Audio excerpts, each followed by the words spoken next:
స్తోత్రములు. దేవుని పరిశుద్ధ వాక్యముతో ఉదయకాలము మిమ్మల్ని దర్శించడానికి దేవుడు అల్పుడో యువకుడికి నాకు ఇచ్చిన గొప్ప ధన్యతను బట్టి స్తోత్రములు. హల్లెలూయా. దేవునికి స్తోత్రము.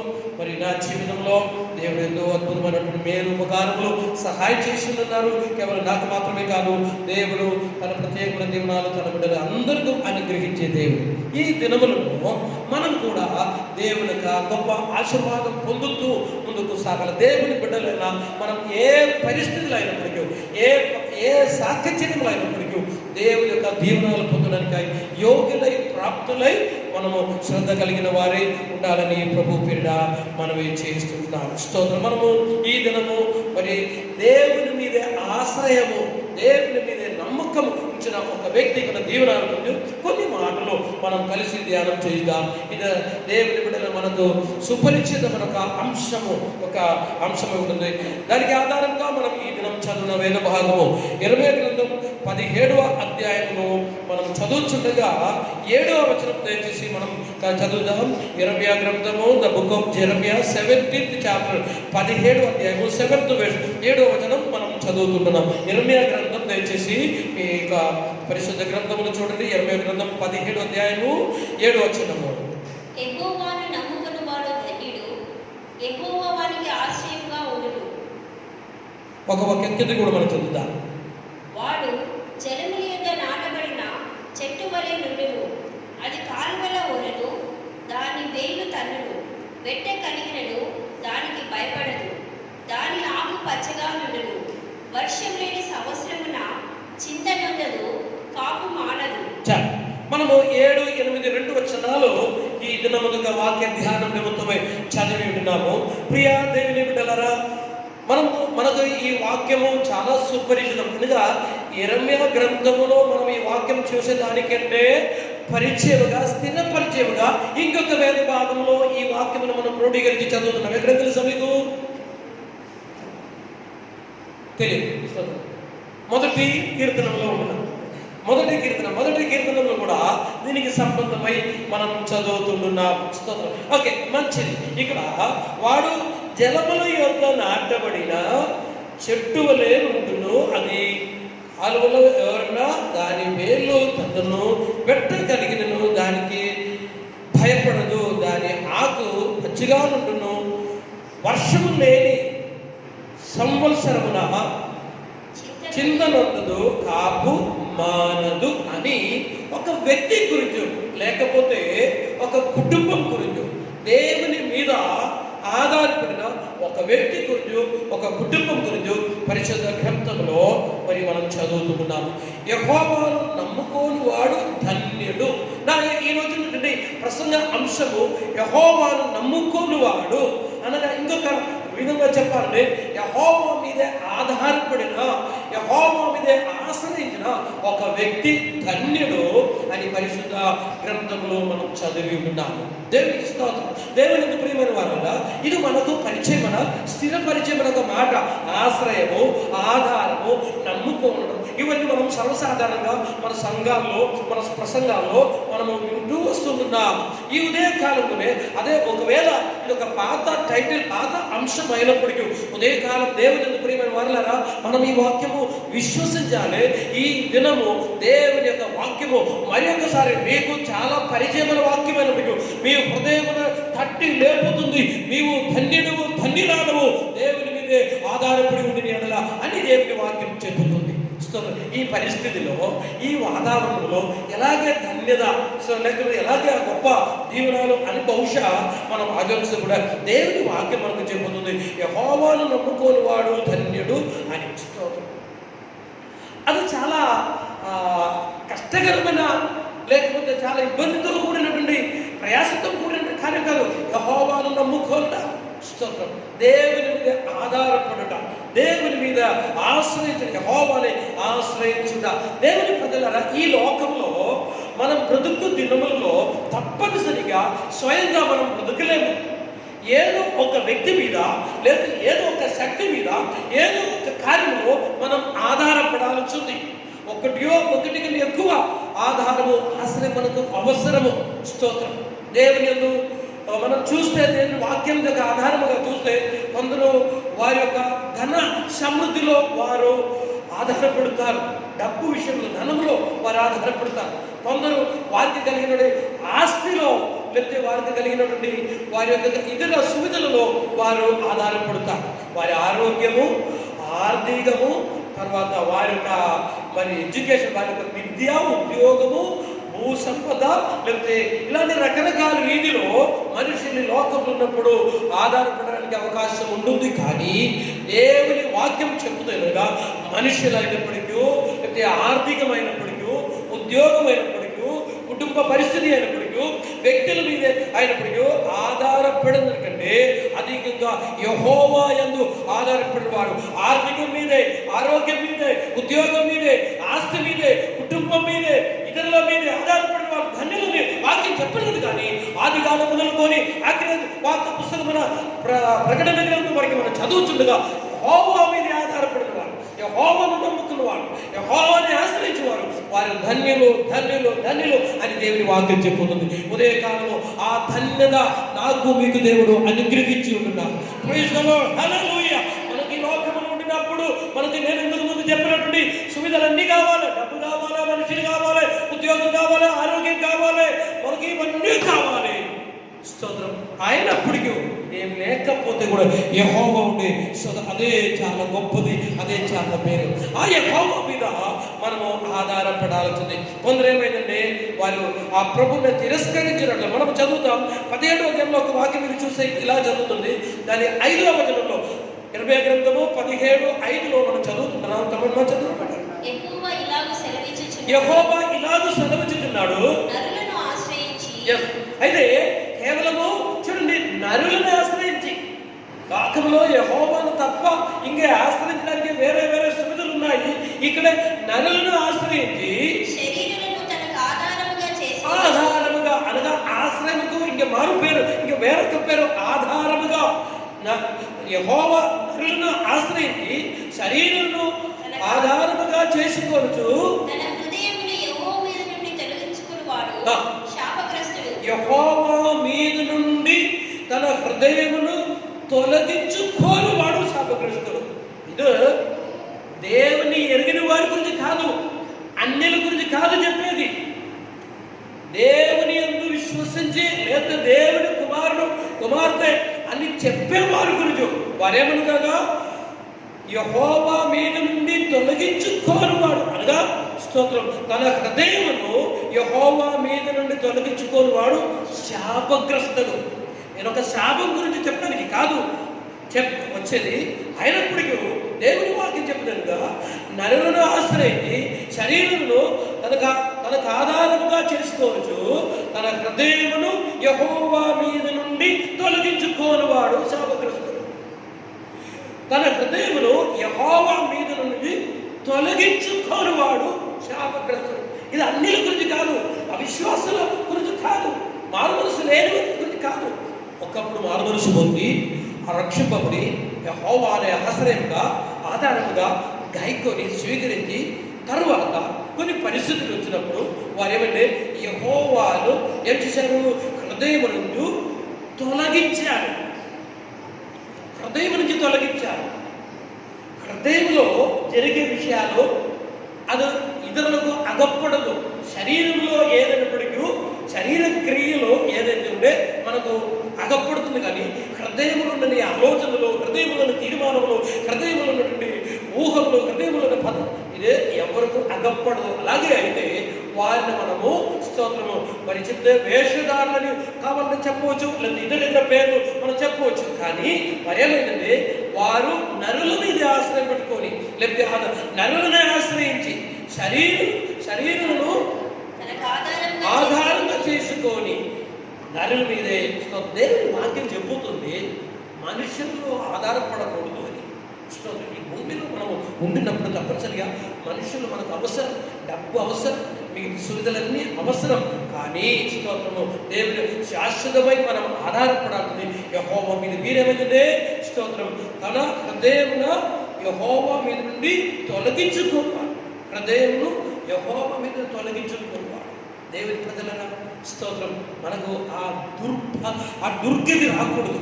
ఎప్పుడు కూడా మన హృదయం దేవుని తొలగితే ఆ దౌర్భాగ్యస్థితి దుర్గతి మనకు రాకుండా. స్తోత్రం. ఒకవేళ మనుషులు సహాయం చేయకపోతే కూడా, నరులు మనకు ఏం చేయకపోతే కూడా, శరీరస్తులు మనకు ఏం చేయకపోతే కూడా, ఆ దేవుని విడిచిపెట్టే ప్రసక్తి మన జీవితంలో ఎన్నడూ రాకూడదు. Praise the lord. అయితే వారు శాపగ్రస్తులు. వారి గురించి చెప్పిన మాట కిందకి మనం చదివితే, వాడు ఎడారిలో వృక్షము వలె ఉండును. మేలు వచ్చినప్పుడు అది వానికి కనబడదు. వాడు అడవిలో కాలిన నేల యందు నిర్జనమైన చవిటి భూమి యందు నివసించును. అయితే ఇక్కడ ఏమైందంటే, అట్టి వారి యొక్క దుర్గతి గురించి, వారి యొక్క దౌర్జన్య స్థితి గురించి ఇక్కడ మనము చదువున చెప్పబడిన తర్వాత 7వ వచనంలో ప్రవక్త ఏమంటే ఎర్రమే చెప్తున్నాగా, స్తోత్రం, యెహోవాను నమ్ముకోని వాడు ధన్యుడు. Praise the Lord. హల్లెలూయా. ఒకవేళ దేవుని ప్రజలరా వారి తీరు వీరి తీరు కాకపోతే, నీ హృదయంలో యెహోవాను విడిచిపెట్టకుండా యెహోవాను ఆశ్రయించి యెహోవా మీద ఆధారపడి ఉన్న వ్యక్తి అయితే, దేవుని పరిశుద్ధ గ్రంథం చెప్పుతుంది, ధన్యుడు, నీవు ధన్యుడువు, నీ ధన్యురాలు అని దేవుని వాక్యం చెప్పుతుంది. Praise the Lord. హల్లెలూయా. లోకానుసారం లోకస్తుల యొక్క దృష్టిలో ధన్యుడు అని చెప్పినప్పుడు, లేకపోతే ధన్యురాలు అని చెప్పుచుండగా వెంటనే మనకు కొన్ని ఊహలు, కొన్ని ఆలోచనలు, కొన్ని తలంపులు వస్తాయి. వారికి పెద్ద సువిధులు, లేకపోతే పెద్ద ఆస్తివరులు, లేకపోతే మంచి ఉద్యోగము, తర్వాత వారి నానావిధ సువిధులు మనకు. కానీ స్తోత్రం, అవన్నీ తాత్కాలికమండి దేవుని ప్రజల. స్తోత్రం, శాశ్వతమైనది అది కాదు. స్తోత్రం, వారు ధన్యులు.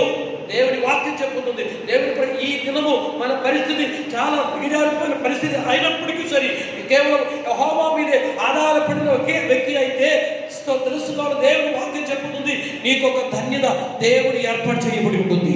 ధన్యుడు, ధన్యురాలు అని చెప్పేది పరలోకం అయితే, అది నీ జీవితంలో నీ తుది శ్వాసం విడువక మునుపే అది దేవుడు చేసి తీరుతారు. ఆ ధన్యత దేవుడు మీకు అనుగ్రహిస్తారు. దేవుని పరిశుద్ధ గ్రంథంలో అనేక ధన్యుల గురించి మనం చదువుకుంటున్నాము. మన ఊహలో, మన చుట్టుపక్కల ప్రాంతంలో, మన ప్రదేశంలో అనేక గొప్ప గొప్ప వ్యక్తుల గురించి మనం చూసి, ఓ వారి ధన్యులు, వారికే అని స్తోత్రం. కానీ దేవుని యొక్క దృష్టిలో వారందరూ స్తోత్రం, వారిని ఒక రీతిలో చెప్పండి గట్టివలే ఉందని చెప్పుతుంది. సో ఓకే, వారిని విమర్శించకుండా మనం దేవుని పరిశుద్ధ వాక్యంలోనికి వెళ్దాం. అయితే యెహోవాను నమ్ముకోని వాడు ధన్యుడు.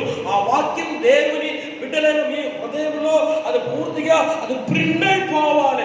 ఈ దినము మీ చేతిలో, ఈ లాక్డౌన్ పీరియడ్ లో మీ చేతిలో కావాల్సిన ఆర్థిక సహాయం లేదు, లేకపోతే మీ కుటుంబం పరిస్థితి చాలా ఇబ్బందికరంగా ఉంటుంది, మీ పిల్లలకి భవిష్యత్తు, కుటుంబం పోషణ, రకరకాల సమస్యలు నీ జీవితంలో ఉండే కూడా చెప్పేది దేవుని ఆత్మ అయితే, స్తోత్రం, ధన్యుడు ధన్యురాలని అయితే, ఈ పరిస్థితులు కూడా నీ కేవలం దేవుని మీద ఆధారపడి యెహోవాను మాత్రము ఆశ్రయించి నమ్ముకొని ఉండి తప్పనిసరిగా ఈ పరిస్థితులు కూడా దేవుడు క్షేమంగా నడిపించడానికై సర్వశక్తిమంతుడే ఉంటున్నాడు. యెహోవాను ఆశ్రయించిన వాడు ధన్యుడు అని 7వ వచనంలో మనం చదువుతున్నాము. తర్వాత ధన్యుడు అని చెప్పిన తర్వాత ఇంకేమన్నా వారికి మరి గొప్ప ఆస్తి అంతస్తులు ఇస్తామని కాదు దేవుని వాక్యం చెప్పేది. ఏం చెప్తుంది? యెహోవా వారికి యెహోవా వారికి ఆశ్రయంగా ఉంటును. యెహోవా వారికి ఆశ్రయము అనగా నానా విధమైన విపత్తు నుంచి, తెగుల నుంచి, స్తోత్రం, మహమ్మారి నుంచి, అలాంటి ప్రతి సమస్య నుంచి దేవుడు వారికి ఆశ్రయంగా అనగా సంరక్షణగా సురక్షితముగా దేవుడు ఉంటాడు. దేవుని ప్రజల స్తోత్రం, దేవుని యొక్క గొప్ప కాపుదల స్తోత్రం. యెహోవా వారికి ఆశ్రయముగా ఉంటును. 8వ వచనంలో వెళుతున్నాము. వాడు చెలుముల యొద్ద నాటబడిన చెట్టు వలె నుండును. అది కాలువల ఓరను, దాని వేళ్ళు తన్నును. వెట్ట కలిగినను దానికి భయపడదు. దాని ఆకు పచ్చగా నుండును. వర్షము లేని సంవత్సరమున చింతనందదు. యెహోవా మీద ఆశ్రయించిన లేకపోతే యెహోవాను నమ్ముకున్న ఒక వ్యక్తి గురించి వాక్యం చెప్పుదనగా, యెహోవా వారికి ఆశ్రయముగా ఉంటును. యెహోవా వారికి ఆశ్రయంగా ఉంటును. దేవుని ప్రజలరా, నీ హృదయపూర్వకంగా యెహోవాను నమ్ముకొని యెహోవా మీద ఆధారపడి మిగతా ప్రతి విషయముల నుంచి దానికంటే గొప్పగా యెహోవా మీదే ఆధారపడి నమ్ముకొని ఉండగా యెహోవా వారికి ఆశ్రయముగా ఉంటును. యెహోవా వారికి ఆశ్రయముగా ఉంటును. స్తోత్రం. ఎంత గొప్ప ధన్యత!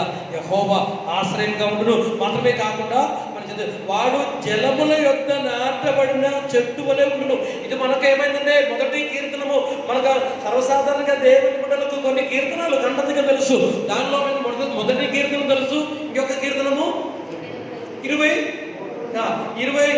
కీర్తన తెలియదు, 24వ కీర్తన తెలియదు, 23వ కీర్తన కన్నదిగా తెలుసు.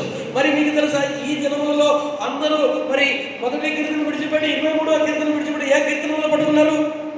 91 కీర్తనము చెప్పి దీవింపబడిన ఒక దేవసేనరాలుగా వార్త ఈ మధ్యలో మనం వినినాం కదా.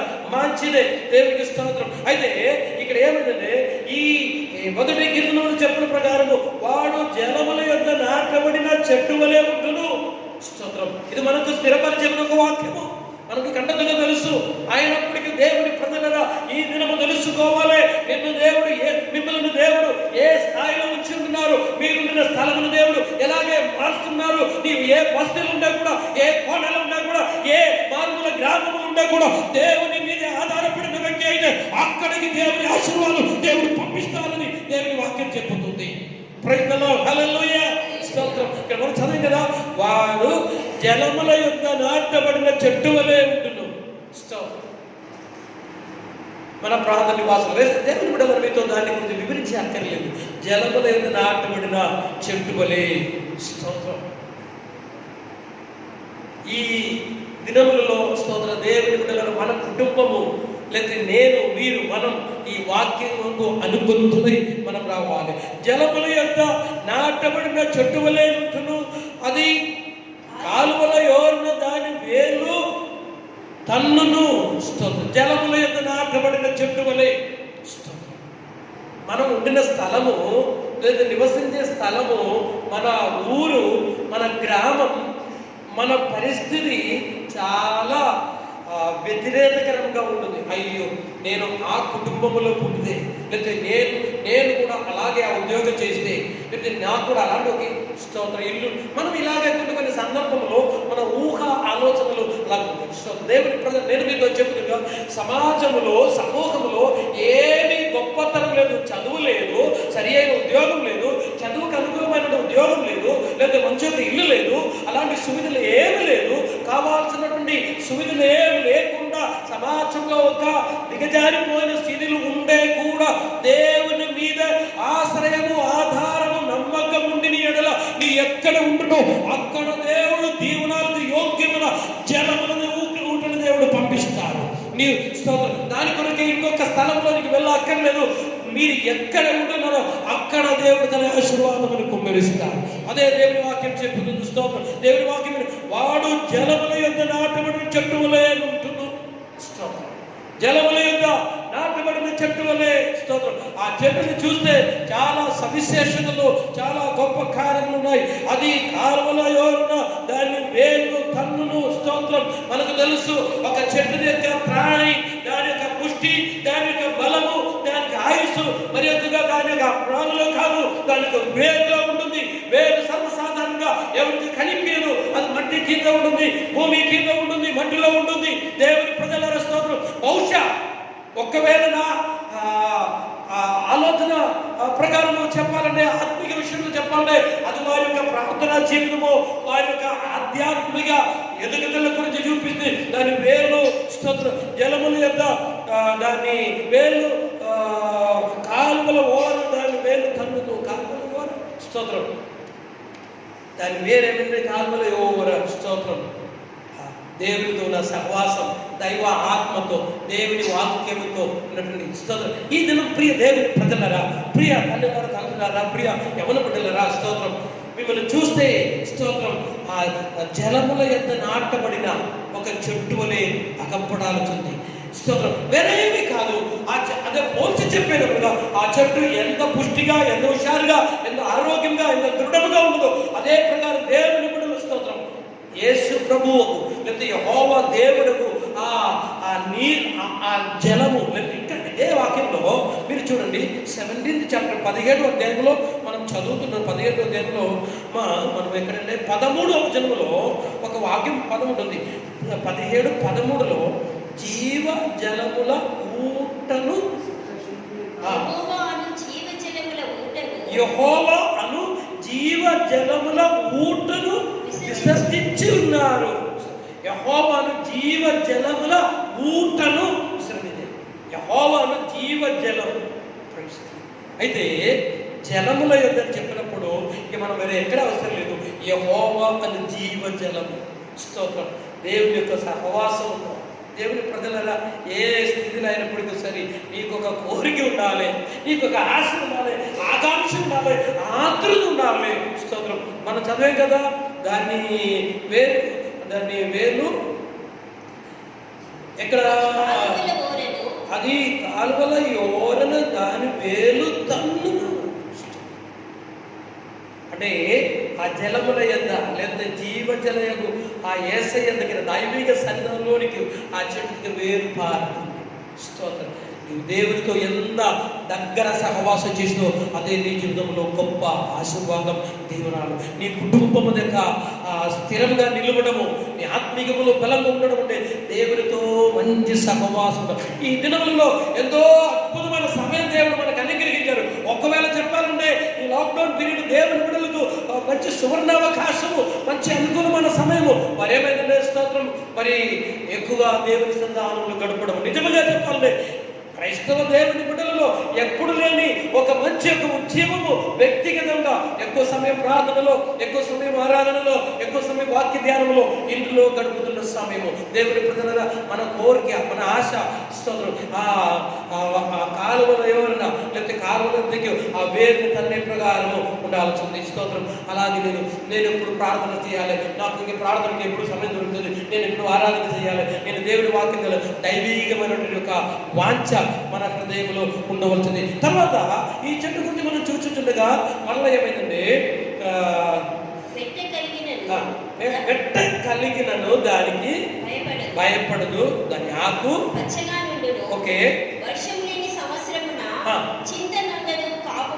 ఓకే. ఇక్కడ మనం చూస్తే ఏమనగా వెట్ట కలిగినను దానికి భయపడదు, వెట్ట కలిగితే కూడా భయపడదు, దాని ఆకు పచ్చిగా ఉండదు, వర్షము లేని సంవత్సరంగా చింతనొందులు కాపు.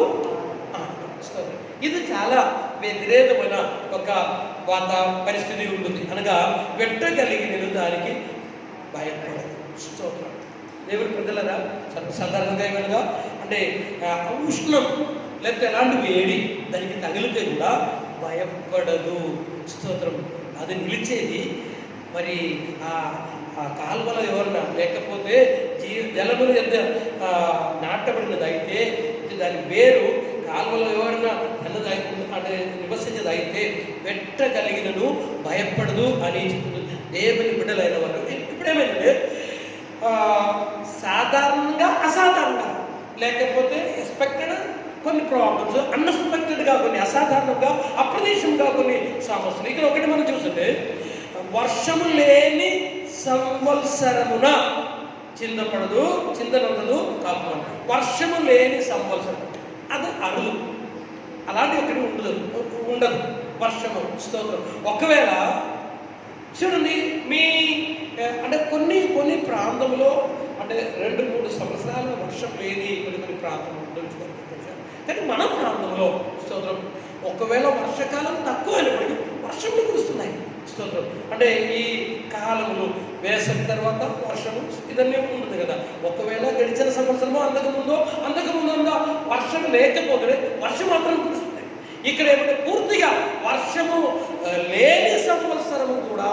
స్తోత్రం. వర్షము లేని సంవత్సరం అనగా మనం అనుకున్నటువంటి ప్రకారము కార్యములు ముందుకు సాగకపోకుండా, మనం అనుకున్న ప్రకారము మనము ఏమి ఎక్స్పెక్ట్ చేస్తున్నామో, మనం ఆశ కలిగి ఆలోచిస్తున్నామో, మనం నిరీక్షణ కలిగి ఉంటున్నామో, లేకపోతే మనం అనుకొని ఉంటున్నామో అది జరగకపోతే కూడా స్తోత్రం. మన ఆలోచనకు వ్యతిరేకమైన సంఘటనలు జరిగితే కూడా మనం అనుకున్న ప్రకారము ఉన్నటువంటి దీవెనలో, సువిధలో, ఆశీర్వాదము రాకపోతే కూడా వర్షం లేని సంవత్సరము దేవుని ప్రజల స్తోత్రం. ఇది ఏ ఒక్క చెట్టు తెలుసా? స్తోత్రం. యెహోవా, ఇది ఎవరి గురించి చెప్తుంది తెలుసా? యెహోవా మీదే ఆధారపడి నమ్ముకోని ఒక విశ్వాసి గురించి, ఒక దేవుని బిడ్డ గురించి చెప్పుతుంది. వర్షం లేని సంవత్సరము, వెట్ట కలిగినను. స్తోత్రం. అందువల్లనే ఈ కాలువలో ఎవరు నాటబడిన చెట్టు, లేదా జలములో నాటబడిన చెట్టుకు వెట్టలేదు, లేకపోతే వర్షం అని కాదు, దానికి కూడా సమస్యలు. ఆ చెట్టు కూడా వర్షం లేని సమస్యలు. దేవుని ప్రజలరా, మీరు ప్రార్థన చేస్తున్నారు, ఆరాధన చేస్తున్నారు, దేవుని విషయంలో చాలా చురుకుగా ఉండి మీకు స్తోత్రం సమస్య లేదు అని కాదు. స్తోత్రం. సమస్య లేదని కాదు. క్రైస్తవ జీవితము సమస్యలు, శోధనలు లేని ఒక జీవితం. ఇది ఉండే కూడా, ఈ సమస్య ఉండే కూడా, ఈ రోగం ఉండే కూడా, ఈ ఆటకం ఉండే కూడా, ఈ అనర్థం ఉండే కూడా వాక్యం చెప్పింది ఏమనగా దానికి భయపడదు. ఆ రోగం వస్తే, ఆ శోధన వస్తే, ఆ కష్టం వస్తే, ఆ నింద వస్తే, ఆ వ్యతిరేకం వస్తే, ఆ ఆటకం వస్తే కూడా దేవుని బిడ్డ దేవుని మీద ఆధారపడి దేవుని బిడ్డ భయపడదు. ఏ రోగమైనప్పటికీ, ఏ సమస్య అయినప్పటికీ, ఏ కష్టమైనప్పటికీ, ఏ శోధన అయినప్పటికీ భయపడదు అని దేవుని వాక్యంలో చదువుతున్నాం. అనేక భక్తుల గురించి మనం దేవుని వాక్యంలో చదువు. ఈ మధ్యలో మనము ధ్యానం చేసిన విషయంలో ఏమైనా తెలుసుకుంటాం. ప్రాణంతో బ్రతుకుదని ఆశ కూడా నష్టమైపోయినటువంటి పరిస్థితుల్లో అపోస్తలుడైన పౌలు తన సహయాత్రికులు ఓడలో ప్రయాణం చేసే విషయాలు మనం అపోస్తలుల కార్యక్రమం 3వ అధ్యాయంలో మనం చూస్తున్నాం. అక్కడ తానే చెబుతుంది, ప్రాణంతో బ్రతకడం కూడా స్తోత్రం. మనం ఒకసారి అపోస్తలుల కార్యంలో ఒక్కసారి ఆ వాక్యం చదివితే స్తోత్రం. దయచేసి రండి, మనం అపోస్తలుల కార్యంలో 1వ అధ్యాయంలో ఉంటుంది.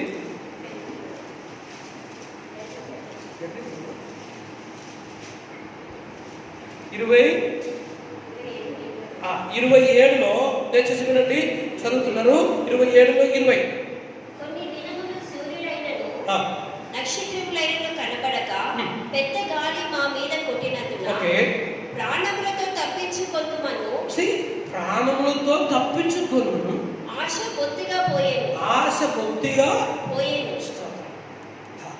అపోస్తలుల పౌలు చెప్తున్న ఒక మాట, స్తోత్రం. ప్రాణముతో తప్పించుకోనని ఏమాత్రం ఆశ లేదు. డెడ్లీ ఇంపాసిబుల్, హాప్లెస్ అని చెప్పారు. ఇంకా ఆశ లేదు, బ్రతుకుతామని ఆశ లేదు. 22 చదువుతారా? ఇప్పుడైనా ధైర్యం తెచ్చుకునుడని మిమ్మల్ని వేడుకొనుచున్నాను. ఓడకే గాని మీరు ఎవని ప్రాణమునకును హాని కలగదు. నేను ఎవని వాడను, ఎవరిని సేవించుచున్నాను. అదే ఆశ్రయం అని చెప్పినప్పుడు దానికి అపోస్తలుడైన పౌలు యొక్క భాషలో నేను ఎవరి వాడునో, ఎవరిని సేవించునో ఆ దేవుని దూత గడిచిన రాత్రి నా యొద్ద నిలిచి, పౌలా భయపడకుము, నీవు కైసరు ఎదుట నిలవలసి ఉన్నది. ఇదిగో నీతో కూడా ఓడలో ప్రయాణమై పోచున్న వారందరినీ దేవుడు నీకు అనుగ్రహించి ఉన్నాడని నాతో చెప్పాను. కాబట్టి అయ్యలారా ధైర్యము తెచ్చుకొనుడి. ఎట్లా చూడండి, ఆ పరిస్థితుల్లో 14 దినరాత్రులలో వారి సూర్య చంద్రుని చూడకుండా, తర్వాత వారి ఇప్పుడు ప్రాణముతో బ్రతుకుదని ఆశను బొత్తిగా నష్టమైపోయినప్పుడు కూడా తాను కాబట్టి అయ్యలారా ధైర్యం తెచ్చుకోరుడి అని చెప్పారు. ఎంత ఆ పరిస్థితులు తాను దిగు ధైర్యముగా, ఒక పిరికివాడుగా, అధైర్యవంతుడుగా కాదు, ధైర్యం తెచ్చుకొని. ఎందుకు? తదుపరి 1 by 1 వెట్టగలిగినను, లేకపోతే వర్షం లేకపోతే కూడా దానికి భయపడదు అని చెప్పే ప్రకారం. తర్వాత నెక్స్ట్ మనం చదువుతున్నాము, ఆ ఒక సర్పము తన చేతికి స్తోత్రం, సర్పం తనని కలిసినట్లు మనకు కలిసిన కార్యమే కదా. సో అక్కడ కూడా అందరూ భయపడుతున్నారు. అందరూ అనుకున్నారు ఇతడు ఇప్పుడు కింద పడిపోతాడు, శరీరముకు వాపు వస్తుంది, ఆయన ఇప్పుడు బ్లడ్ వదిలి చేస్తాడు, తర్వాత చనిపోతాడు అని స్తోత్రం. కానీ తానేమంటే సింపుల్గా దాన్ని నిలిపివేయడం చేయండి. అక్కడ కూడా తను భయపడలేదు. ఎందుకంటే దేవుని ఆత్మ దేవుడితో చెప్పినాడు, సౌలాను భయపడవద్దు. స్తోత్రం. ఈ కైసర్యలో నాకు నేను సాక్షి చెప్పాల్సింది దేవుని మీద తన ఆధారం. నేను ఎవరి వాడునో, ఎవరిని నేను సేవిస్తున్నాను అని చెప్పుతున్నాడు మాట. కాబట్టి ప్రియమైన దేవుని ప్రజలారా, మనకు మంచి ఒక విశ్వాసం ఉన్న ఆలోచన ఉంది. వెట్టగలిగినను లేకపోతే వర్షం లేకపోతే దానికి భయపడదు అని చెప్తున్నాడు. స్తోత్రం. ఓకే, తిరిగి వస్తాం మనము. మరి 17వ అధ్యాయంలో సమయం ఇక్కడ ముగింపబడుతుంది. అందులో చాలా వేగంగా ఈ మాటలు చెప్పి ముగించాలని నేను ఆశిస్తున్నాను. మరి వెట్టగలిగినను దానికి భయపడదు, దాని ఆకు పచ్చిగా ఉండును, వర్షము లేని సంవత్సరమున చిందనుండదు, కాపు మానదు. అన్ని మాని వేయాల్సిన కారణమే ఈ లాక్డౌన్ పీరియడ్. స్తోత్రం. స్తోత్రం. ఈ మధ్యలో ఎవరో ఒక స్టేట్మెంట్ చెప్పారు, అంటే దేశం ఒక ప్రపంచం ఒక లేకపోతే మనకు అందరికీ లాక్డౌన్, కానీ దేవుని బిడ్డలకు నీళ్ళు ఉంటుంది. స్తోత్రం. ఇక్కడ ఏమైందంటే కాపు మానదు. స్తోత్రం. వెట్టగలిగినను దానికి భయపడను, దాని ఆకు పచ్చిగా నుండును. దేవుని యందు ప్రియమైన వాళ్ళ ఈ వ్యతిరేకమైన పీరియడ్లో, ఈ దినములలో అయినప్పటికీ సరే దేవుని బిడ్డలు మెలకుగా ఉండాల్సింది. ప్రపంచమందు అకలాపుతులు అవుతున్నాయి, అందరూ ఆందోళన కలిగి ఏదో ఒక భయం కలుగుతుంది. కానీ యెహోవా మీద ఆశ్రయం ఉండిన నీవు జడియకూడదు, భయపడకూడదు. నీవు స్తోత్రం ధైర్యంగా ఉండాల్సింది. దేవుని యొక్క కాపుదల నీ మీద ఉందని దేవుని వాక్యం చెబుతుంది. స్తోత్రం. దాని ఆకు పచ్చిగా నుండును. స్తోత్రం. ఉష్ణము వెట్టగలిగిను అని చెప్పినప్పుడు తీవ్రమైన వేడి లేకపోతే ఉష్ణం అని మనం అర్థం చేసుకోవాలి. ఉష్ణములో సాధారణ ఏమిటంటే చెట్టు లేకపోతే దాని యొక్క ఆకులు వాడిపోవాల్సిందే, అది ఎండిపోవాల్సిందే. కానీ ఆ పరిస్థితులు కూడా స్తోత్రము దాని ఆకు పచ్చిగా నుండును. వ్యతిరేకమైన ప్రతికూలమైన పరిస్థితుల్లో దేవుని మనం నీవు పడిపోవడము, నీవు బలహీనమైపోవడానికి ప్రభు వారు ఒప్పుకోరు. నీ ఆశ్రయం యెహోవా మీద అయితే, ఒకవేళ ఒక వ్యక్తియో ఒక సొసైటీయో ఒక ఆర్గనైజేషనో ఈవెన్ మన సర్కారు మనకు సహాయం చేయకపోతే కూడా దేవుని పరలోకం నుంచి దేవుడు నీకు సహాయం అందిస్తారు. స్తోత్రం. నీకు కావాలంటే పరలోకం నుండి ఒక బస్తా బియ్యం ఇవ్వలేదు కావచ్చు, కానీ నీ ఆకు వాడకుండా దేవుడు కాపాడుతాడు. నీ కుటుంబంలో, నీ జీవితంలో ఏమి వాడిపోతే చాలా పరిస్థితులు ఉన్నాయి. చుట్టుపక్కల చూడండి. స్తోత్రం. వారందరూ రకరకాల మీదలో బాధపడదు, కానీ దేవుని బిడ్డల గురించి దేవుని వాక్యం చెప్పేది కనుక స్తోత్రం. అతనికి ఆకు వాడకుండా స్తోత్రం దాని ఆకు పచ్చిగా ఉంటుండు. దేవుని ప్రజల స్తోత్రం. దేవుడు అలాంటి శ్రేష్టమైన ఆ దీవెనలోని పచ్చిగా ఉంటును. వర్షం లేని సంవత్సరమున చిందనందుదు, కాపు మానదు. స్తోత్రం. చిందనందుదు, కాపు మానదు అనగా స్తోత్రం. అంటే సుఖక్షేమ కాలములు ఎలా ఉండేదో అదే ప్రకారము ఈ వర్షం లేని కాలము కూడా దానికి కాపు మానకుండా ఉంటుంది. ప్రియ దేవుని ప్రజలరా, దానికి అర్థం ఏమనగా ఏ పరిస్థితులు కూడా మనం స్తోత్రం అంటే లేకపోతే ఈ లాక్డౌన్ పీరియడ్లో మనం అలా ఉండాలి, తర్వాత మంచి సకాలంలో అని కాదు. ఏ పరిస్థితులు కూడా దేవుని బిడ్డల్లో మార్పు రాకూడదు. స్తోత్రం. పచ్చిగా ఉండాలి, కాపు మానకుండా, చింత లేకుండా దేవుని యందు పూర్తిగా ఆధారపడి ఉండాలి. ఈ చిన్న సందేశం చేద్దాం. నేను మీతో చెప్పేది ఏమనగా స్తోత్రం. ఒకవేళ మీ జీవనంలో, మీ వ్యక్తిగత జీవనంలో, మీ కుటుంబంలో కొన్ని సమస్యలు వచ్చి నీవు బాధపడుతున్నావా, దేవుని మీద ఆధారపడు, దేవుని మీద ఆశ్రయపడు. స్తోత్రం. యెహోవాను విడిచి, లేకపోతే హృదయం యెహోవానే విడిచి స్తోత్రం మనుషుల మీద ఆధారపడిన వారు శాపగ్రస్తులని దేవుని వాక్యం చెబుతుంది. మనుషులు మనకు అవసరం, కానీ స్తోత్రం అత్యవసరం యెహోవా. ఈ ఉదయ కాలం నేను మీతో చెప్పమాటే మనక పూర్తిగా దేవుని మీద నమ్ముతాం, పూర్తిగా దేవుని మీద ఆధారపడతాం. దేవుని మీద స్తోత్రము దేవుని వాక్యం చెప్పుదేమనగా ఒక మంచి ఉదాహరణము పోల్చి చెప్పి స్తోత్రం. అలాంటి జలములంతా నాటబడిన ఒక చెట్టు, దాన్ని వేలు కాలువల దగ్గర తర్వాత వెట్టగలిగినను లేకపోతే ఉష్ణం తగిలినను దానికి ఆకు వాడకుండా దానికి అది పచ్చిగా ఉన్నది. అలాగే స్తోత్రం మరి వర్షం లేకపోతే కూడా చిందనందకుండా అది కాపు మానకుండా ఉండిన ఒక యోగ్యమైన ఒక చెట్టు గురించి పరిస్థితి ఆత్మదేవుడు నీవు ఇక్కడ చూపించదు కదా. ఆ చెట్టు వలె నేను మీరు ఈ దినములలో ఉండవలసి ఉంది. ఆలోచిస్తా మన పరిస్థితి ఎలా ఉంటుంది, మన కుటుంబం ఎలా ఉంటుంది, మనం ఎలా ఉంటుంది. స్తోత్రము దేవుని సన్నిధిలో ఈ చెప్పబడిన ఈ చెట్టుకి వృక్షముకి చెప్పబడిన యోగ్యతలు మన జీవితంలో మనం వర్తిద్దాం. స్తోత్రం. ఈ దినములలో దేవుని ప్రజలరా బలముగా ఉందాం. దేవుడికి ఒక పుష్టి అయిన అనుభవం మనకు అనుగ్రహించగా, ఒకవేళ ఇది ప్రపంచమందు, లోకమందు, దేశమందు చాలా కష్టంలో, చాలా దిగుల్లో, చాలా వేదనలో, చాలా ఆలోచనలు ఉన్నాయి కూడా దేవుని ప్రజలరా మనం మాత్రము దేవుని మీద ఆధారపడి ఉందాం. స్తోత్రం. ఏ పరిస్థితి అయినప్పటికీ మనల్ని విడిచిపెట్టకుండా కాపాడే దేవుని యొక్క కృప మన మీద ఉంది. ఈ కాలము నేను మిమ్మల్ని ఆహ్వానిస్తున్నాను. ఇదిగో ఆ ప్రభు వారు మనల్ని స్తోత్రం చేర్చుకోవడానికి ఆశిస్తున్నాను. మన హృదయం దేవునికి పూర్తిగా సమర్పిస్తాం. పూర్తిగా ఒకవేళ మీ చేతిలో డబ్బు ఉండొచ్చు, డబ్బు లేదు కావచ్చు. ఒకవేళ మీకు డిపార్ట్మెంట్ సాలరీ ఇస్తున్నారు కావచ్చు, లేదు కావచ్చు. గవర్నమెంట్ మిమ్మల్ని పోషిస్తున్నారు కావచ్చు, లేకపోతే లేదు కావచ్చు.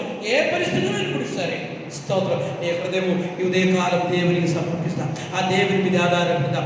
ఎవరుండే కూడా ఎవరు లేకపోతే కూడా, ఏముండే కూడా ఏమి లేకపోతే నీవు నాకు చాలు అని ఎంతమంది తీర్మానం చేయిస్తారు. దేవుని ప్రజల ఆ నిర్ణయంతో మనం ఉండి నేడల స్తోత్రం. దేవుని వాక్యం ఒక మనోహరమైన ఒక చెట్టు గురించి చెప్పిన అది ఆ చెట్టు వలె దేవుడు పోషించడానికి ఇష్టపడుతున్నాడు. ఆకు వాడకుండా పచ్చిగా ఉంటాం. నీ కుటుంబంలో ఉంటుంది. స్తోత్రం. దేవుని మీద దేవుని బిడ్డని పేరు పెట్టి హృదయం నుంచి దేవుని నువ్వు తొలగించుకుంటున్నారా? స్తోత్రం. రండి ఉదయకాలము దేవుని మీద పూర్తిగా సమర్పిస్తాం. ఆధారం దేవుడే. ఆ ప్రభువే నీకు ఆశ్రయము. ఆ ప్రభు మీద నువ్వు పూర్తిగా ఆధారపడి నేడల ఈ చెప్పబడిన దీవెనలు మీరు మీ కుటుంబీకులు ప్రార్థిస్తారు. దేవుని వాక్యం చెప్పుతుంది. స్తోత్రం. దేవుడు ఆ స్థాయిలో నువ్వు నడిపిస్తాడు. వెట్టగలిగినను ఉష్ణము మీ మీదకి స్తోత్రం. దేశమంతయు అలా ఉంటున్నప్పుడు నీకు దాని యొక్క ప్రభావం లేకుండా వర్షం లేని సమయంలో కూడా స్తోత్రం ఆ చెట్టు దేవుడు ఏ విధంగా ఆశీర్వదిస్తారు అదే ప్రకారము మన కుటుంబాన్ని దేవుడు ఆశీర్వదిస్తారు. రండి దేవుని సన్నిధానము మనల్ని సమర్పిస్తాం. యెహోవా మీద ఆశ్రయిద్దాం. స్తోత్రం. మనకు ఈ లోకంలో ఉండినప్పుడు మనకు డబ్బు కావాలి, మెడిసిన్ కావాలి, మనుషులు కావాలి, ఉద్యోగం కావాలి, ఇల్లు కావాలి, ఇవన్నీ కావాలి. స్తోత్రం. అది వద్దని కాదు, కానీ దాని మీద నీవు ఆధారపడదు. దాని మీద ఆధారపడదు. దాని మీద ఆశ్రయపడకూడదు. దేవుని మీద ఆశ్రయపడదు. దేవుని మీదే. స్తోత్రం. అవును. స్తోత్రం. నేను సమాజంలో చాలా దిగజారిపోయిన వ్యక్తిగా ఉంటున్నాను. నా బాధ, నా వేదన, నా శోధన నాకు వేరే ఆదుకోవడానికి ఎవరు లేదు. స్తోత్రం. నీ ఎక్కడ నుండి దేవుడిని సేవిస్తున్నారో అక్కడ దేవుడిది స్తోత్రం. అక్కడ దేవుడిని పోషిస్తారు. నీ ఆకు వాడకుండా పచ్చిగా ఉండడానికి పరలోకం సదుపాయం చేస్తారని దేవుని వాక్యం చెబుతుంది. పరలోకంలో కొన్ని బాధ్యతలు ఉన్నాయి. దేవుని మీద ఆధారపడిన వ్యక్తి గురించి పరలోకం కొన్ని గొప్ప బాధ్యతలు తీసుకున్నటువంటి దినములు ఉన్నాయి. స్తోత్రం. నీ గురించి స్తోత్రం. నీ చింతపడక్కర్లేదు. పరలోకం దేవుడు ఆలోచిస్తుంది. నీ భయపడక్కర్లేదు. అలాంటి పరిస్థితిలో వర్షం లేకపోతే కూడా పెట్టగలిగిన కూడా చెట్టుకు హానియే. కానీ స్తోత్రం దేవుని మీద ఆధారపడిన వ్యక్తి స్తోత్రం ఆ ఇబ్బందికి గురి కాకుండా ధైర్యంగా ముందుకు వెళ్ళడానికి సాధ్యమైంది. ప్రియ యవన బిడ్డ, ప్రియ యవనస్తులారా, స్తోత్రం. నీ జీవితం దేవుని సమర్పిస్తుంది. అవును ప్రభువా, స్తోత్రం. నేను చదువులో వెనకుంటున్నాను, నాకు సరైన ఉద్యోగం లేదు, నా బలహీనతలు, నా శరీర రోగములు ఇవన్నీ ఉంటే కూడా దేవుని వాక్యం చెప్తుంది. పెట్టగలిగినను వర్షం లేకపోతే కూడా ఆ చెట్టునే స్తోత్రం కాపాడుతున్నాం. ఆ దేవుని స్తోత్రం. ఒక చెట్టుకు అంత భద్రత ఇచ్చినట్లా దేవుడు కూడా నీకు దేవుడు ఎంతో అద్భుతమైన భద్రత అనుగ్రహిస్తాను. నీ దేవుని చెప్తున్నా నిన్ను సమర్పిస్తుంది. స్తోత్రం. నీ జీవితం దేవుని కనుక సమర్పిస్తాం. ఈ దినం ఒక మంచి నిర్ణయంతో, ఒక మంచి సమర్పణతో మనం ముందుకు సాగుదాం, తలంచుదాం. చిన్న ప్రార్థన కొరగా నేను మిమ్మల్ని ఆహ్వానిస్తున్నాను. ప్రియమైన ప్రభువా, ప్రేమ గల తండ్రి, నీ పరిశుద్ధ నామముకు స్తోత్రములు అద్భుతమైన రీతిలో నీ మమ్మల్ని పోషిస్తూ కాపాడి నడిపిస్తున్న దేవుడి నిన్ను స్తోత్రాలు చెల్లిస్తున్నాం. పరమ తండ్రి, మేము ఈ దినం మొదలుకొని పూర్తిగా నీ మీద ఆధారపడి నేను మిగతా ప్రతి సువిధుల కంటే పరిస్థితి కంటే ఎక్కువగా నీ మీద ఆధారపడి ప్రభు ముందుకు సాగిన కృప దయచేయండి. మా హృదయములను నేను ఎన్నడూ తొలగించకుండా మరి ఏమీ లేకపోతే నీవు మాకు కావాలయ్యా. నేను ఆశ్రయించి నమ్ముకొని జీవితకాలం ముందుకు సాగిన కృప దయచేయండి ప్రార్థిస్తున్నాను. ఈ సందేశం విన్న ప్రతి ఒక్క దేవుడు కూడా ఈ సమృద్ధిగా ఆశీర్వదించము. ఈ పరిస్థితిలో పెట్టగలిగినను వర్షం లేకపోతే కూడా నేను స్తోత్రం అలాంటి పరిస్థితి మాకు కలిగితే కూడా నీ మమ్మల్ని సురక్షితంగా నడిపించే మంచి దేవుడు స్తోత్రం. చింతపడదు, కాపు మారదు. మేము ఒక దైవ బిడ్డగా ఉండి చేయవలసిన అధికారం చేస్తూ ముందుకు సాగడం కృప దయచేయండి. అందరినీ ఆశీర్వదించండి. మాకు మేమందరూ నీవే పొందమని యేసు ప్రభు వారి పరిశుద్ధ నామమున అడిగి ప్రార్థన చేసుకుంటున్నాము తండ్రి. Praise the lord. మంచిది. దేవుడు మిమ్మల్ని అందరినీ ఆశీర్వదించి దీవెనగా